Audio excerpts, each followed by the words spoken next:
ಓಂ ಗಂ ಗಣಪತಿ ನಮಃ. ಗುರು ಬ್ರಹ್ಮ ಗುರು ವಿಷ್ಣು ಗುರುದೇವೋ ಮಹೇಶ್ವರ ಗುರು ಸಾಕ್ಷಾತ್ ಪರಬ್ರಹ್ಮ ತಸ್ಮೈ ಶ್ರೀ ಗುರುವೇ ನಮಃ.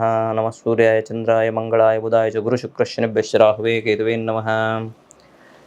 ಸಮಸ್ತ ಈ ಸಂಜೆ ಡಿಜಿಟಲ್ ವಾಹಿನಿ ವೀಕ್ಷಕರಿಗೆ ನಾನು ನಿಮ್ಮ ಆಚಾರ್ಯ ಬಾಲಸುಬ್ರಹ್ಮಣ್ಯಂ ಮಾಡುವ ಅನಂತ ನಮಸ್ಕಾರಗಳು.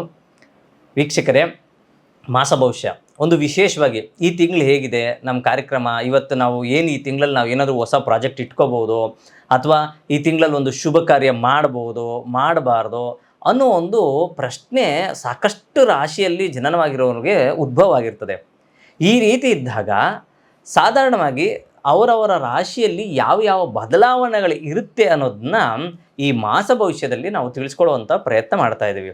ನಾವು ಗ್ರಹಗಳ ಒಂದು ಸಂಚಾರವನ್ನು ವೀಕ್ಷಣೆ ಮಾಡಿದಾಗ ರವಿಯು ವೃಷಭ ರಾಶಿ ಹಾಗೂ ಮಿಥುನ ರಾಶಿಯಲ್ಲಿ ಈ ತಿಂಗಳು ಸಂಚಾರ ಮಾಡ್ತಾರೆ. ಅಂದರೆ ಹುಣ್ಣಿಮೆಯ ಮುಂಚೆಯೇ ರವಿ, ಶುಕ್ರ ಹಾಗೂ ಬುಧ ಗ್ರಹಗಳು ವೃಷಭ ಹಾಗೂ ಮಿಥುನ ರಾಶಿಯಲ್ಲಿ ಸಂಚಾರ ಮಾಡುವಂಥ ಒಂದು ಪ್ರಕ್ರಿಯೆ ಇರ್ತದೆ.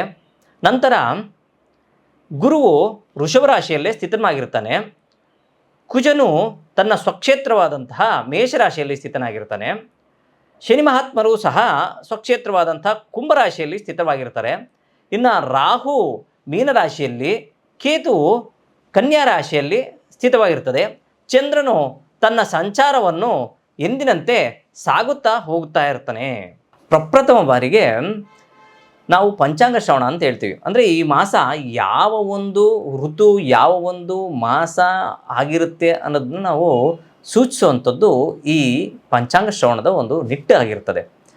ಶ್ರೀ ಕ್ರೋಧಿನಾಮ ಸಂವತ್ಸರ, ಉತ್ತರಾಯಣ, ಗ್ರೀಷ್ಮ ಋತು, ಜ್ಯೇಷ್ಠ ಮಾಸ, ಶುಕ್ಲ ಪಕ್ಷ ಹಾಗೂ ಕೃಷ್ಣ ಪಕ್ಷ ಎರಡು ಜರುಗುವಂಥದ್ದು.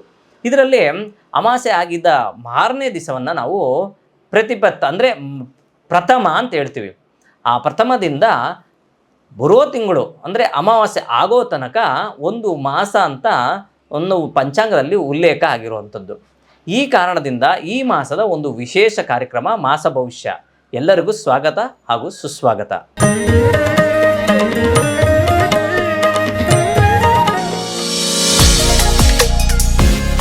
ವೃಶ್ಚಿಕ ರಾಶಿ, 8ನೇ ರಾಶಿಯಾದಂತಹ ವೃಶ್ಚಿಕ ರಾಶಿಯ ಒಂದು ಫಲಾಫಲಗಳು, ಅವರ ಒಂದು ಆಗುವವುಗಳು ಈ ಮಾಸದಲ್ಲಿ ಯಾವ ರೀತಿ ಇರೋದಂತಂತನ್ನು ನೋಡೋಣ. ನೋಡಿ, ರಾಶ್ಯಾಧಿಪತಿಯಾದಂತಹ ಕುಜ ಷಷ್ಠ ಅಂದರೆ ತ್ರಿಕಾ ಸ್ಥಾನದಲ್ಲಿ ಸ್ಥಿತನಾಗಿದ್ದಾನೆ. ಆದರೆ ಗುರುವಿನ ಅತಿ ಹೆಚ್ಚಿನ ಶುಭಫಲ ಸಪ್ತಮ ದೃಷ್ಟಿ ಇರೋದ್ರಿಂದ ಏನೋ ಒಂದು ಕೆಲಸ ಕಾರ್ಯ ಮಾಡೋದು ನಿಧಾನ ಆದರೂ ಸಕ್ಸಸ್ ರೇಟ್ ಹೆಚ್ಚಾಗಿ ಕಾಣಿಸುತ್ತೆ. ಕೆಲಸ ಕಾರ್ಯಗಳಲ್ಲಿ ಅತಿ ಹೆಚ್ಚಿನ ಶುಭಫಲಗಳನ್ನು ಕಾಣ್ತೀರಾ. ಲಾಭದಲ್ಲಿ ಕೇತು ಸ್ಥಿತನಾಗಿದ್ದಾನೆ. ಪಂಚಮದಲ್ಲಿ ರಾಹುವಿನ ಸಂಚಾರ ಮಾಡಬೇಕಾದ್ರೆ ಏನನ್ನು ಕಾಣಿಸುತ್ತೆ? ಪಂಚಮಂ ಪೂರ್ವ ಪುಣ್ಯ ಸ್ಥಾನಂ ಅಂತ ಹೇಳಿದ್ವಿ. ಆ ಪಂಚಮ ಸ್ಥಾನದಲ್ಲಿ ರಾಹು ಸಂಚಾರ ಮಾಡಬೇಕಾದ್ರೆ ಯಾವುದೋ ಅರಿಯರ್ಸ್ ಬರಬೇಕಾಗಿತ್ತು, ನಿಧಾನ ಆಗ್ತಾ ಇದೆ. ಕೇತು ಲಾಭದಲ್ಲಿ ಸ್ಥಿತನಾಗ ಸ್ವಲ್ಪ ಅಡೆತಡೆಗಳು, ಏನೇ ಒಂದು ಕೆಲಸ ಕಾರ್ಯ ಮಾಡಬೇಕಾದ್ರೂ ನಿಧಾನ ಆಗುವಂಥ ಸಾಧ್ಯತೆ ಇರ್ತದೆ. ಆದರೆ ಇವೆಷ್ಟೇ ಇದಿದ್ರೂ ಸಹ ಆ ಗುರುವಿನ ಒಂದು ಸಂಚಾರ ದೃಷ್ಟಿಯಿಂದ ನಿಮ್ಮ ಫಲಗಳು ಸಂಪೂರ್ಣವಾಗುವಂಥ ಸಾಧ್ಯತೆಗಳು ಹೆಚ್ಚು ಕಾಣಿಸ್ತಾ ಇದೆ. ಆ ಕಾರಣದಿಂದ ನಿಮಗೆ ಯಥೇಚ್ಛಿನ ಗುರುಬಲವೂ ಸಹ ಇದೆ.